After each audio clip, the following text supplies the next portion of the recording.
지난 22일이죠. 사흘 전에 유엔 안보 보장위원회인가요? 거기서 결의를 했습니다.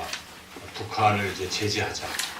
만장일치로 이렇게 결의를 해서 북한은 그동안 공급받던 원유도 더 많은 양이 이제 줄게 되고 여러 가지 경제적인 압박들이 있을 것입니다. 이렇게 대북 제재 결의할 때마다 북한은 반응을 보이는데 그 다음날 북한의 그 김정은이가 뭐라고 얘기를 했습니까? 이제 뭐 통 큰 작전을 펼치겠다.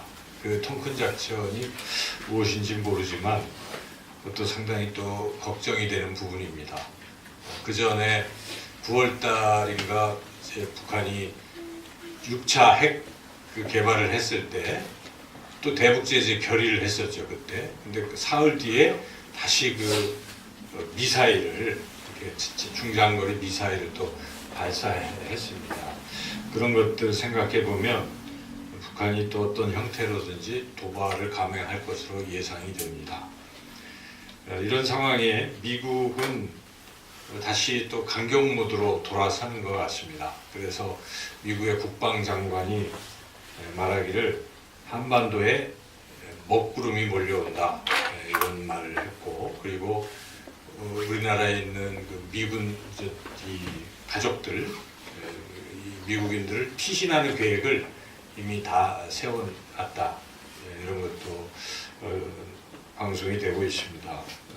물론 당장 철수는 하지 않겠지만 여차하면 철수할 계획까지도 하고 있고, 그래서 이런 상황들을 생각해 보면 이번 평창 올림픽이 과연 제대로 이렇게 잘 될까 하는 우려도 있습니다. 그래서 한반도의 긴장이 지금 점점 고조되고 있는 이런 상황에 우리가 놓여 있습니다. 중동에서는 잘 아시는 것처럼 미국의 대통령이 뭐 예루살렘이 이스라엘의 수도다 이렇게 또 얘기를 했죠.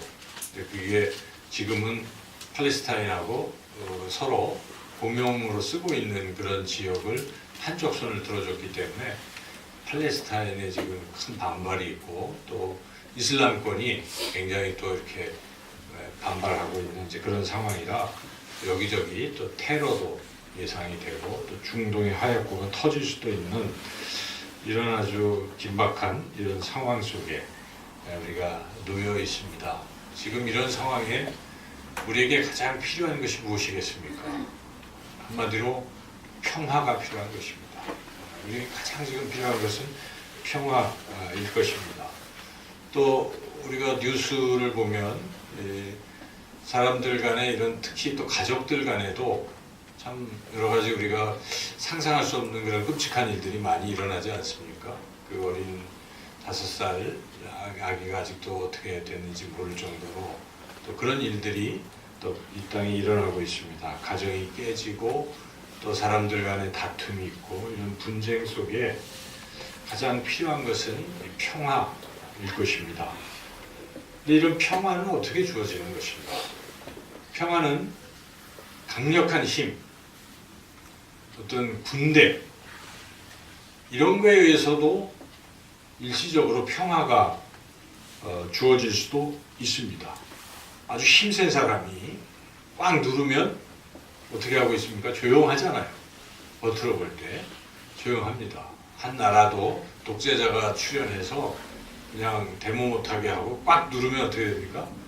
쥐 죽은 듯이 다 조용한 거예요. 그래서 겉으로 보기에는 평화가 있는 것 같이 느껴지는 분쟁이 없으니까. 그런데 과연 그것이 진정한 평화일까? 우리가 질문을 던질 수가 있죠. 지금으로부터 2000년 전에도 세계의 평화가 그런 식으로 유지가 된 것이죠.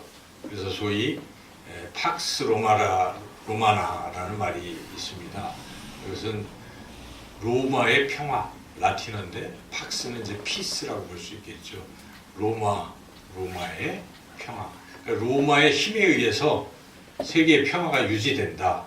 그런 말이죠. 실제로 그 11세기, 2세기에는 로마에 의해서 평화가 유지가 됐습니다. 로마 입장에서도 전쟁을 줄이고 이미 많이 정복을 하고 있었기 때문에 전쟁을 줄이고 그 안에 내부적인 평화를 유지했던 것이죠. 그렇지만 어떤 속국이 반란을 일으키면 무자비하게 진압을 하는 것이죠. 그러니까 무자비하게 진압을 하니까 다들 꼼짝 못하고 있는. 근데 일견 보면 이건 평화가 있는 겁니다. 그래서 그들은 이걸 자랑스럽게 팍스 로마나 로마에 의해서 평화가 임했다. 이렇게 이야기를 하는 것이죠. 그러나 그 평화는 힘센 사람들의 평화인 것입니다. 힘센 자들이 이렇게 반발하지 못하게 눌러서 자기네들이 평화를 유지하는 평화이지, 그것을 유지하기 위해서 약하고 가난한 사람들을 핍박하고 폭력으로 이렇게 하는, 그래서 그러한 약한 사람들에게는 진정한 평화라고 말하기가 어려울 것입니다. 그래서 그러한 힘에 의한 평화는 진정한 평화라고 말할 수가 없습니다. 여러분, 한 가정에서도 옛날에는 어땠습니까?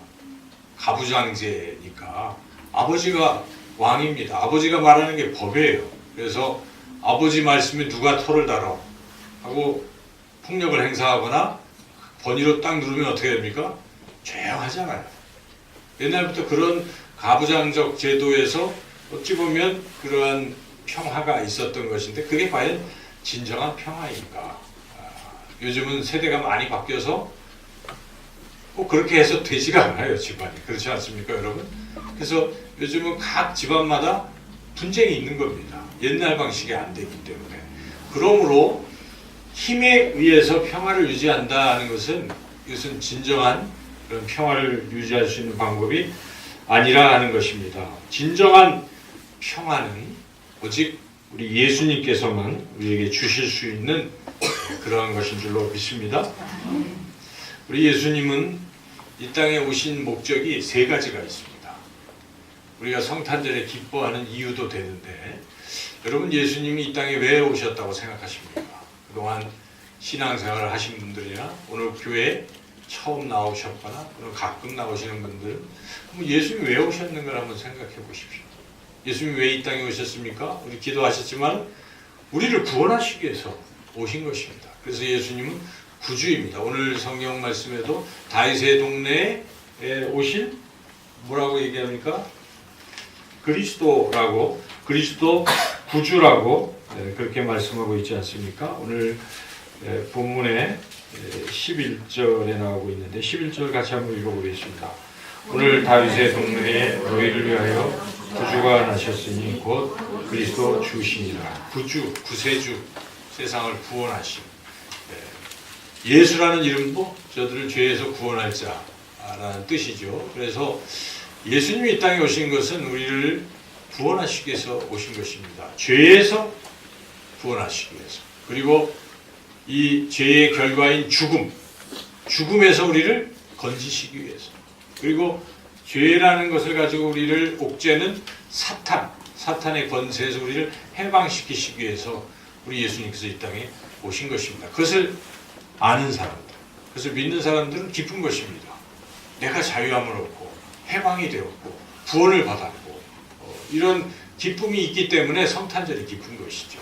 두 번째로 예수님께서 이 땅에 오신 목적 이유가 무엇입니까? 그것은 임마누엘로서 우리와 함께 하시는 하나님, 우리와 함께 하시기 위해서, 하나님께서 우리와 함께 하시기 위해서 인간의 모습으로 이 땅에 오신 것입니다. 그러므로 우리는 하나님과 예수님을 믿음으로 하나님과 함께 살아갈 수 있기 때문에 이 세상에서 아무리 힘들고 어렵고 불안하고 두려워도 그 하나님이 나와 함께 하심을 믿는 사람들은 그 모든 어려움을 다 이겨내고 살아갈 줄로 믿습니다. 그래서 이런 이유들을 알면 예수님이 이 땅에 오신 게 너무너무 기쁜 것이죠.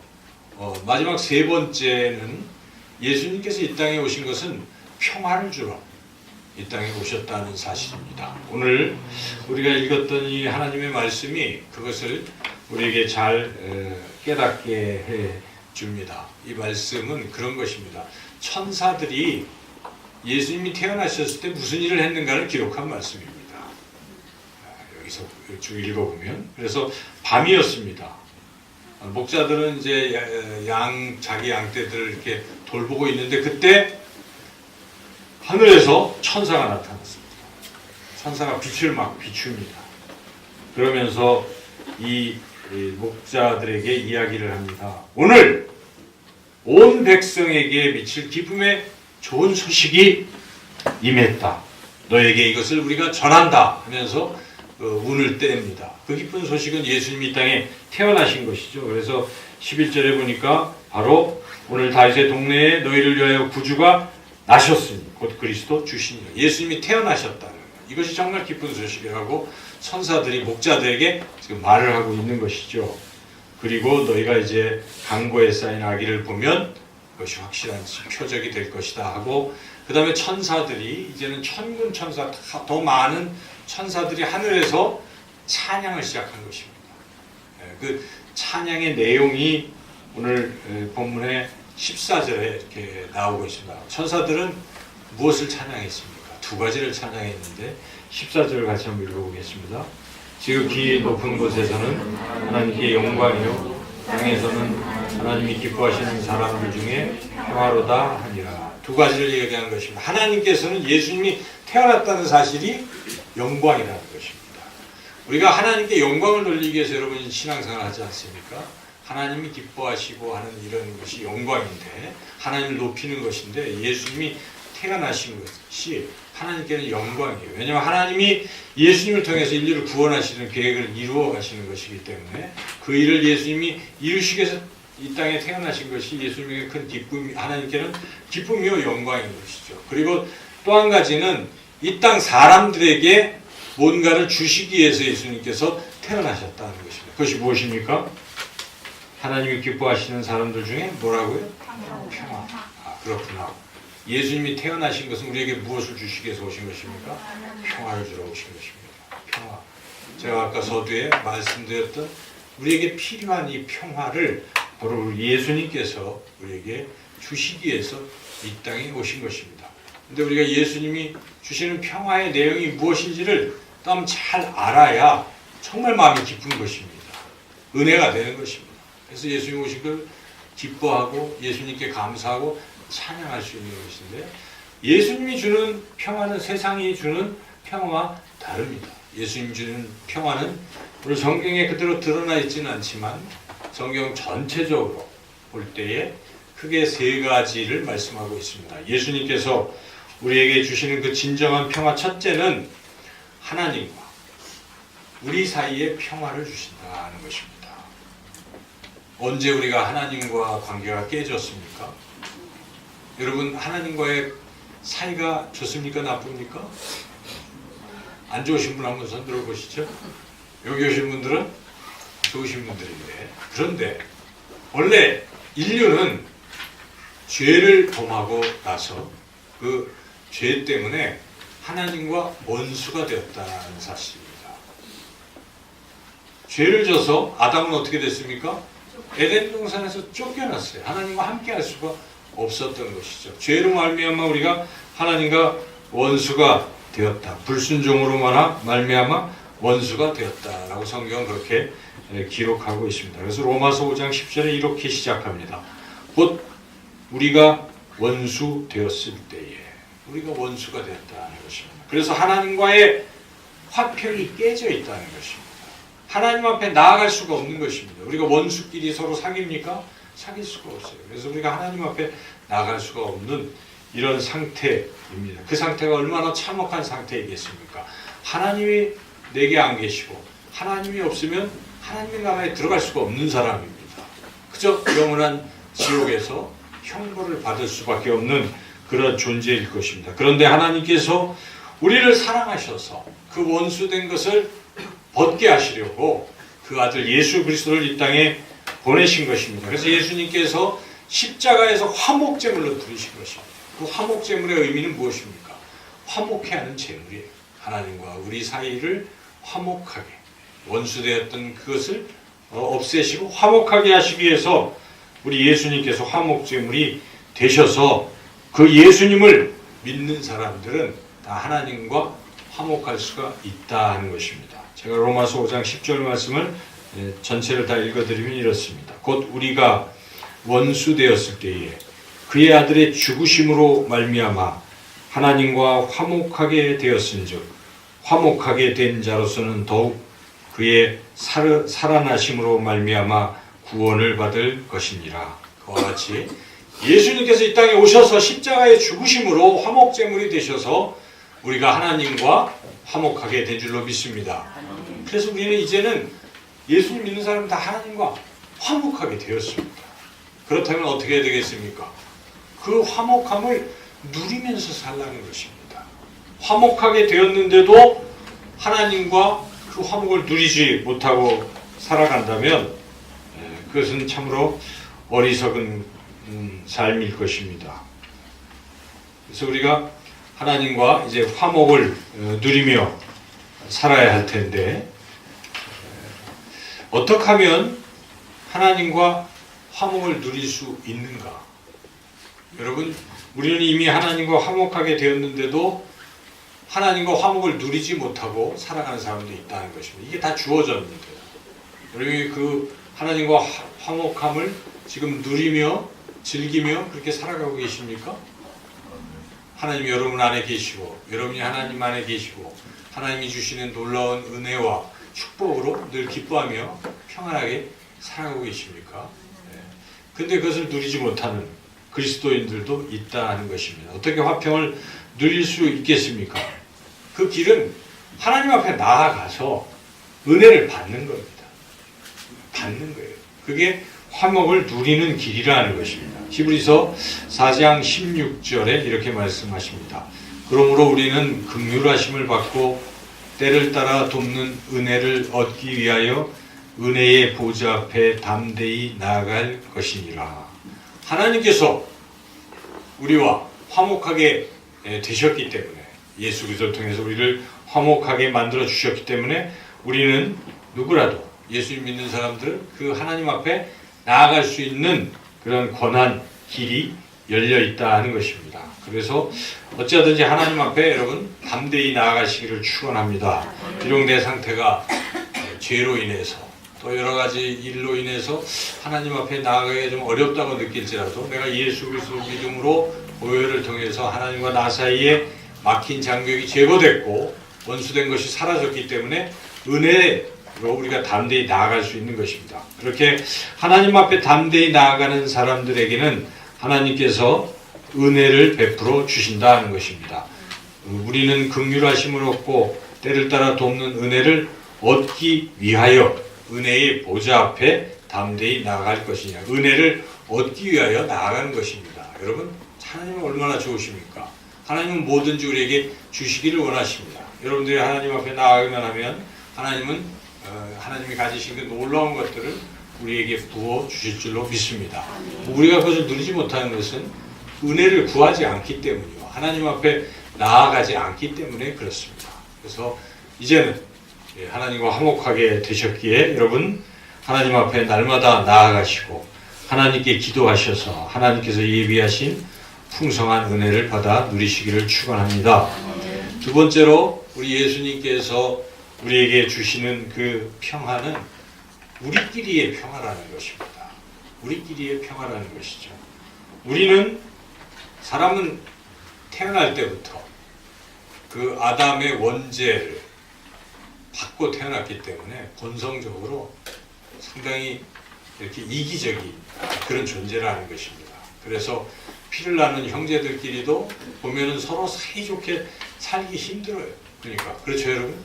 막 싸우고 그래요. 형제들끼리 내가 좀 더 가지려고 하고 나중에 장성에서도 유산 싸움도 하고 뭐 이상하잖아요. 형제가 피를 나오는 형제들도 자꾸 싸우고 이런 저런 것으로 다툰다는 것입니다.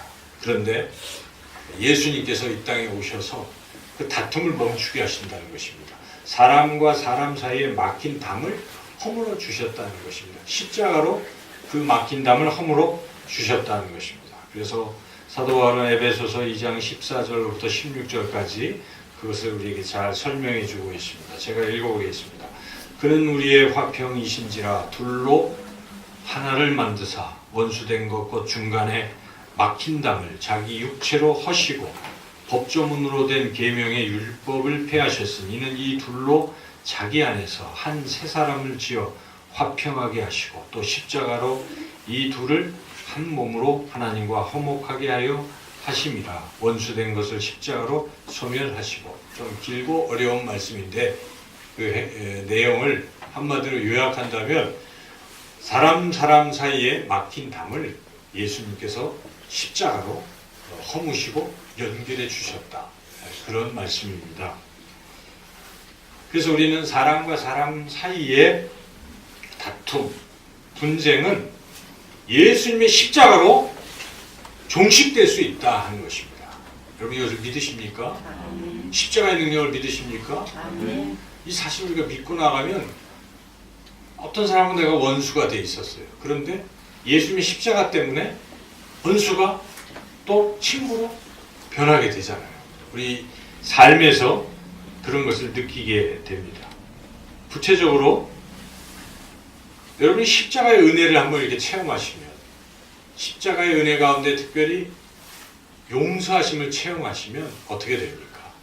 나 같은 이 죄인, 용서받을 수 없는 이 죄인을 예수님께서 용서해 주셨다. 십자가에서 대신 내 죄를 짊어지시고 용서해 주셨다는 것을 여러분들이 믿고 깨닫고 느끼기 시작하면 어떻습니까? 그 은혜가 감격이 되는 사람들은 나를 해롭게 하는 사람의 죄도 용서할 수 있게 된다는 사실입니다. 여러분 그런 경험이 있습니까?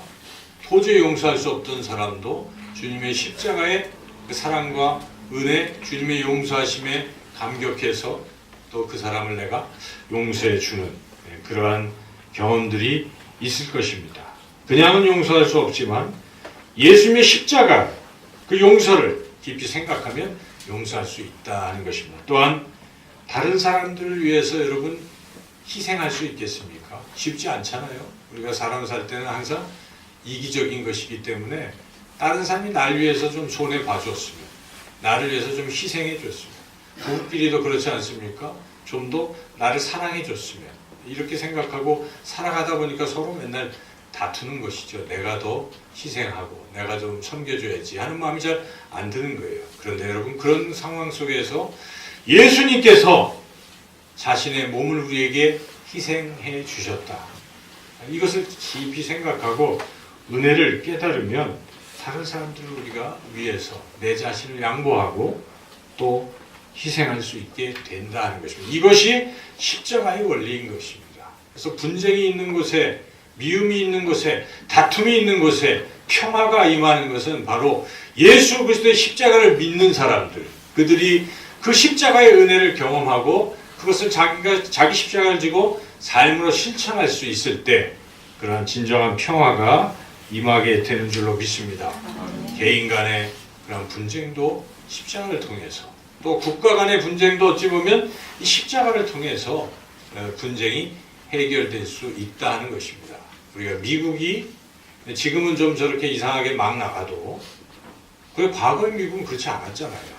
그들에겐 그런 십자가의 정신이 있어서 세계를 그래도 책임지고 뭐 하는 그러한 생각들을 가지고 여러 그런 약소국들을 도와주거나 뭐 이런 걸 했잖아요. 근데 지금은 그냥 희생보다는 자국 이익을 자꾸 추구하는 이제 그런 좋지 않은 길로 가고 있지만은, 근데 사실 미국은 기독교 정신으로 세워진 나라인지라 예수님의 그 십자가 정신을 갖고 있기 때문에 그래도 미국이 세계 평화를 그렇게 유지할 수 있었던 힘이 있었던 것이죠. 근데 지금은 어떻습니까?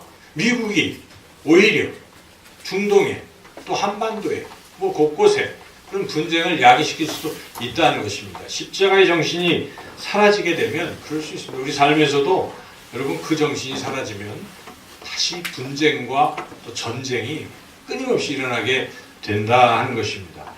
저는 우리 가정을 이룬 부부들끼리도 어떻게 하면 우리가 싸우지 않고 화목하게 지낼 수 있을까? 여러분이 이렇게 하시면 좋을 것 같아요. 첫째는 하나님을 이렇게 바라보는 것입니다. 하나님을 바라보면 부부간의 다툼이 줄어들 수가 있습니다. 삼각형을 한번 이렇게 생각해 보면 삼각형이 꼭지점이 이렇게 세 개가 있잖아요. 근데 맨 밑에 있는 꼭지점에 이쪽은 남편, 이쪽은 아내.